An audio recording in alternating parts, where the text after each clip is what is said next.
would rise as the victor in the greatest chariot battle in history? The 37,000 Hittites with 3,500 heavy war machines? Or the 20,000 Egyptians with only 2,000 swift chariots under a pharaoh barely in his 20s? Could Muwatalli's false reports break Ramses before the fight even began? Would the ambush crush him when his divisions stood scattered and exposed? Or would the young pharaoh find the courage to rally his guard and fight back against impossible odds?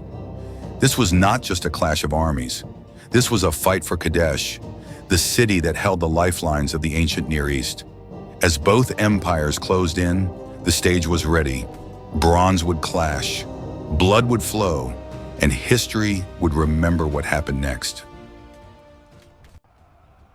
The summer of 1274 BC, in the dusty crossroads of Syria, two empires were about to clash.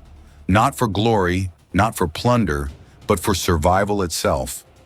At the heart of their struggle stood one city, Kadesh. Whoever controlled Kadesh would control the trade routes linking Egypt to the riches of the Levant in Mesopotamia. To lose it meant weakness. To hold it meant dominance over the ancient Near East. Pharaoh Ramses II of Egypt, only in his 20s but already desperate to prove himself the greatest of kings, could not allow the Hittites to seize this prize. Across the battlefield, Muwatalli II, ruler of the Hittite Empire, had no intention of surrendering the city. Both leaders understood. This was more than a border dispute. It was a test of destiny. But the rivals were far from equal. Ramses brought an army of around 20,000 men, archers, spearmen, and about 2,000 chariots, divided into four great divisions: Amun, Ra, Ta, and Seth. His army was disciplined, but stretched thin across hostile terrain. Muwatalli, however, commanded an even greater force, over 37,000 soldiers, supported by nearly 3,500 war chariots. The Hittite chariots were heavier, built to carry 3 warriors each, a driver, a shield-bearer, and a spearman. They were mobile fortresses designed to smash through enemy lines with brutal force. The Egyptian chariots were different. Lighter, faster, carrying only 2 men, a driver and an archer. They could not withstand a direct collision with the Hittite machines, but they could outmaneuver them, striking from a distance with deadly volleys of arrows. Speed and precision were their only hope against weight and brute strength. Each side had its strengths, each its fatal weaknesses. Ramses II relied on boldness and rapid movement, convinced that his god Amun guided his hand. Muwatalli II trusted deception, ambush, and the crushing power of overwhelming numbers. This was not simply a clash of armies. It was a collision of strategies. One empire betting on speed, the other on mass. One leader driven by divine ambition, the other by ruthless calculation. The stage was set for what would become the largest chariot battle the world had ever seen. And as the armies closed in on Kadesh, both Ramses and Muwatalli prepared to unleash every trick, every weapon, every ounce of cunning they possessed. But the road to battle was already filled with shadows. Ramses would soon discover that the enemy was closer than he believed, and that the first strike would not come from where he expected. The Egyptian army marched north, banners of Amun and Ra snapping in the desert wind. Ramses II rode at the head, his golden chariot gleaming under the sun, his confidence unshaken. He believed the gods were with him, and he believed the Hittites were far away. But Muwatalli had planned otherwise. The Hittite king had chosen Kadesh not just as a fortress, but as a stage for deception. Hidden behind the city walls and in the forest beyond, he gathered his massive host. He would let Ramses come close, too close, then strike when the Egyptians were scattered and unprepared. To set the trap, Muwatalli unleashed his greatest weapon, false intelligence. 2 men dressed as deserters were captured by Egyptian scouts. They swore that the Hittite army was still far to the north, days away from Kadesh. Ramses, eager to believe in quick victory, trusted their words, so he advanced recklessly. The division of Ra stretched behind him, while Amun pressed forward toward Kadesh. The divisions of Ta and Seth were still days behind, struggling along the dusty roads of Canaan. By the time Ramses reached the Orontes River, his army was spread thin, isolated pieces instead of one united force. Inside Kadesh, Muwatalli watched from the city walls. He had over 37,000 men hidden at his command. He had 3,500 chariots, heavier and deadlier than anything Ramses could field. And he knew the moment was coming. Ramses pitched his camp near Kadesh, certain that victory was within reach. His soldiers erected tents, prepared food, and watered their horses. The Pharaoh himself offered prayers to Amun, thanking the god for what he thought was already a triumph. Then the illusion shattered. Egyptian scouts captured more prisoners, real deserters this time. Under interrogation, they revealed the truth.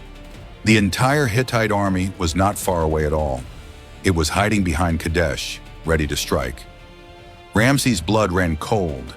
He had walked straight into Muwatalli's trap, and before he could rally his scattered divisions, the thunder of hooves was already rising in the distance.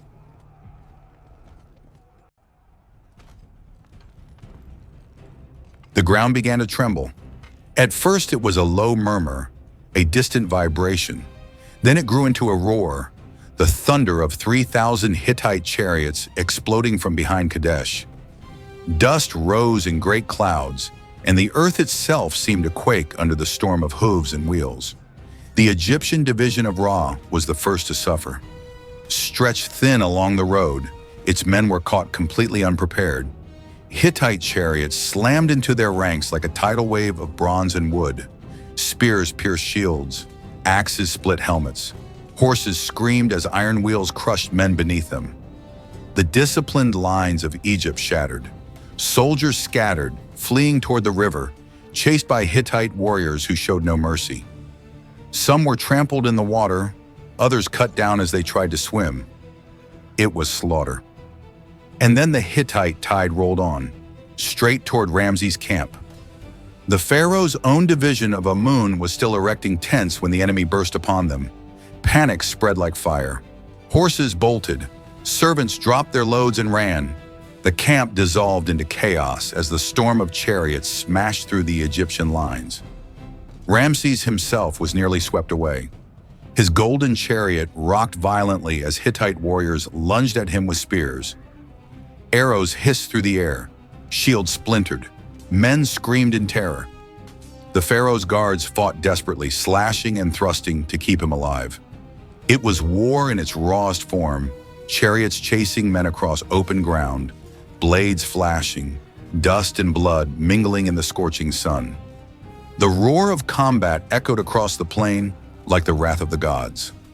For a moment it seemed certain. The Egyptian army would be annihilated, their king cut down in the dust of Kadesh. But Ramses refused to break.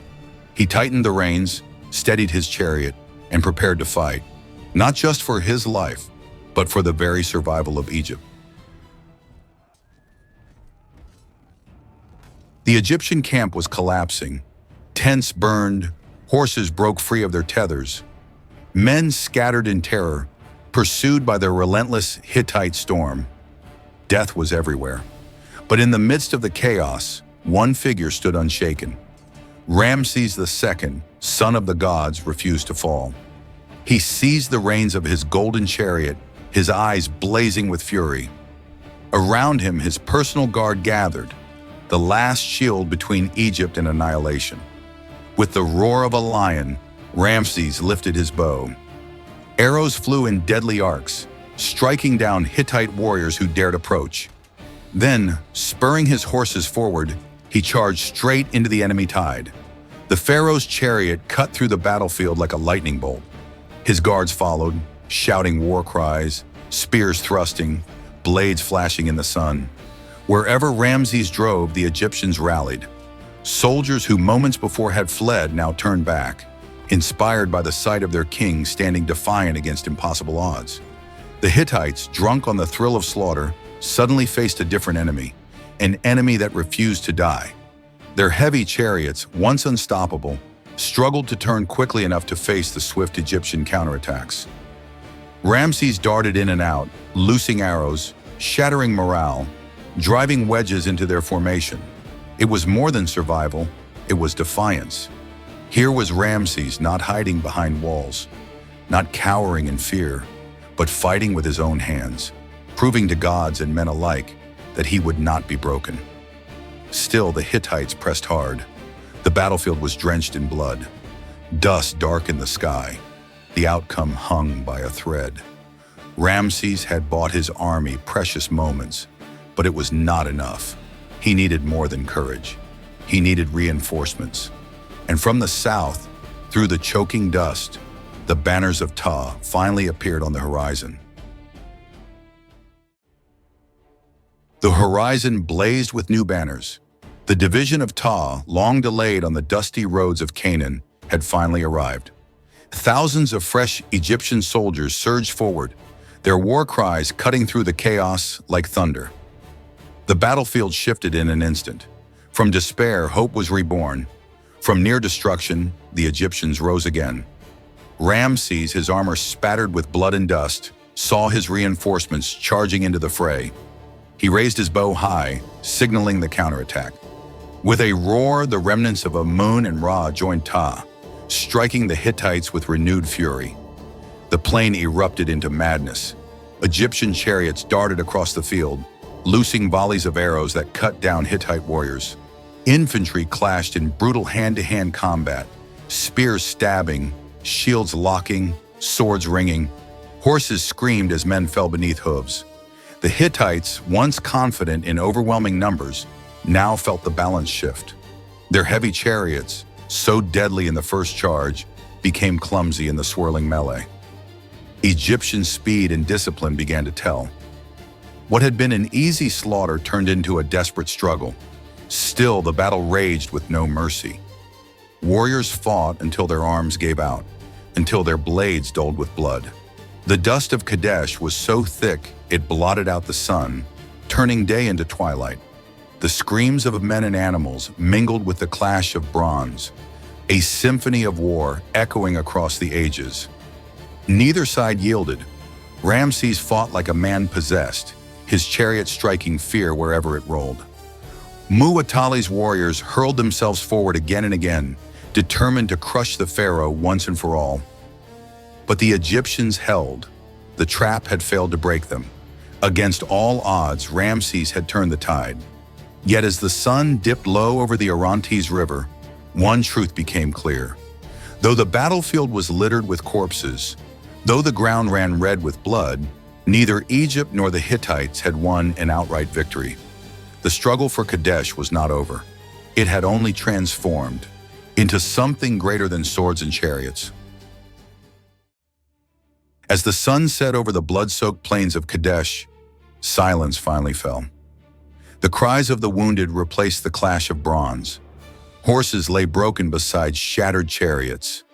Thousands of warriors, Egyptian and Hittite alike, would never rise again. And yet, there was no victor. The Hittites still held the city. Ramses still held his army. Both sides had bled too deeply to claim true triumph. But appearances mattered. Back in Egypt, Ramses declared himself the conqueror of Kadesh. On temple walls at Luxor and Abu Simbel, he had scenes carved of himself standing alone against thousands, chariot blazing, bow drawn, Amun guiding his hand. To his people, he was the warrior king who had faced annihilation and turned it into glory. In Hattusa, the Hittite capital, Muwatalli's successors told another story. To them, Egypt had been humbled. To them, Kadesh remained unconquered. Each side proclaimed victory, but both knew the truth. They had fought each other to exhaustion. Years later, the war gave way to something unprecedented.